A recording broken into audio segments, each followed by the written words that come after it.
I'm going to talk to you guys about the colonization of the Americas.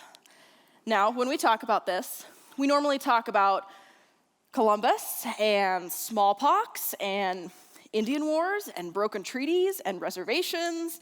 I don't want to talk about that stuff. I want to talk about the colonization of food.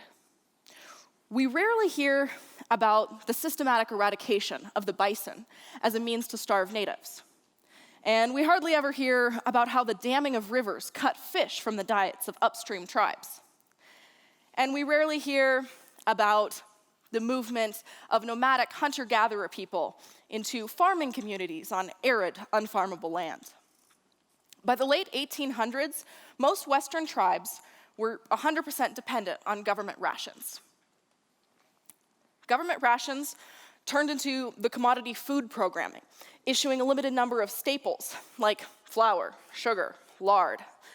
Thus was born fry bread. Delicious and absolutely devastating to Native people.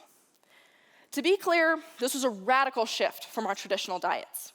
As a Blackfeet person, my people have lived in Montana for over 12,000 years. We thrived on things that come from the land. Before the decimation of the bison populations, the average Blackfeet man consumed 7.5 pounds of bison per day. Keep in mind that this was measured in fresh meat weight and we were consuming it dried. Nevertheless, our diets were 90% meat.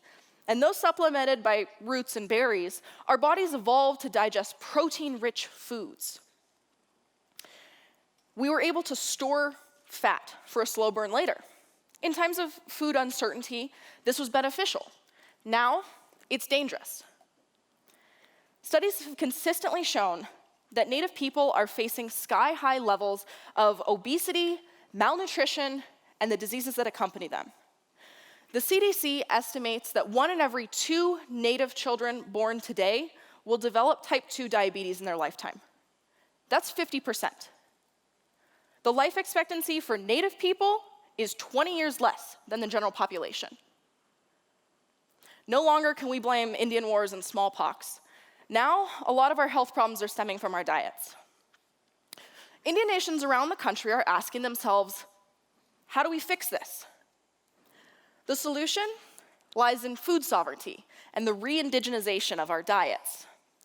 Food sovereignty, if you're not aware, is the right of people to healthy, affordable, and culturally appropriate food harvested through ecologically sound and sustainable methods. To give you an idea of the type of problem this is, let me tell you about my home. I'm from the Blackfeet Reservation, next to Glacier National Park. It's an area about 1.5 million acres. It's about the size of Delaware for comparison. In that space, there are 2 grocery stores that carry fresh fruits and vegetables, both located in the same town. In most places, it's a lot easier to find a bag of chips or a can of Spam than it is to find healthy food. We've been on this land for over 12,000 years, and my community struggles to feed itself. In the words of Anishinaabe activist Winona LaDuke, how can we call ourselves sovereign if we can't feed ourselves? What's amazing is that all of the foods that my people traditionally ate are still accessible and healthy. The problem is that we don't talk about it. Just what is traditional food anyway? What classifies as pre-contact? Well, obviously, Native people had meat. Bison, moose, elk, deer, fish, squirrels. For farming tribes, there were the 3 sisters, corn, beans, squash, as well as tomatoes, sunflowers, wild rice. Most Indian nations also supplemented their diet with roots, berries, and nuts. All of these foods, and we don't know what to do with them. To combat this problem, I started an online cooking show called Indigikitchen, a linguistic blend of Indigenous, digital, and kitchen. The goal is to get Native, and hopefully non-Native people, excited about food sovereignty and Indigenous foods. It shouldn't be too hard. After all, paleo diets are already popular among everyone from CrossFit bros to hippies. Pre-contact eating is just locavore paleo. Anyone can do it.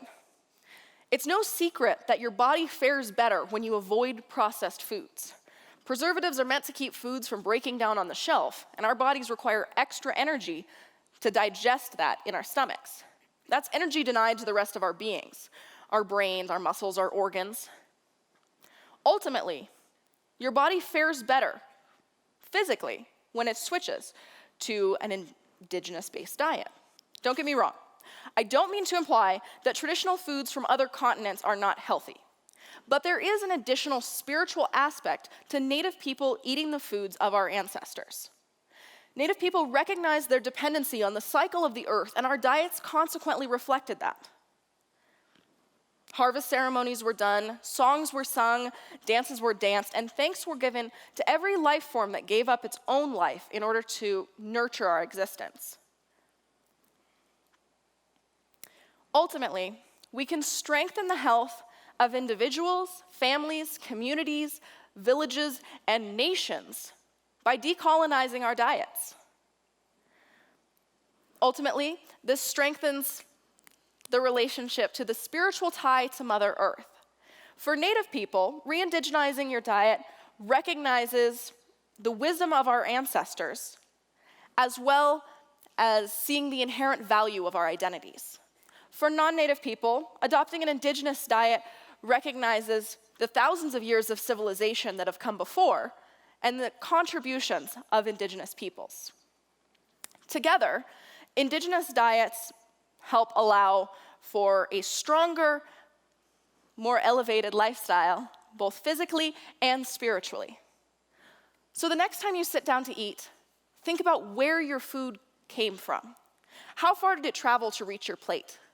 Would your ancestors recognize it as food? And most importantly, will it nourish you, both physically and spiritually? The true measure of wealth is by health.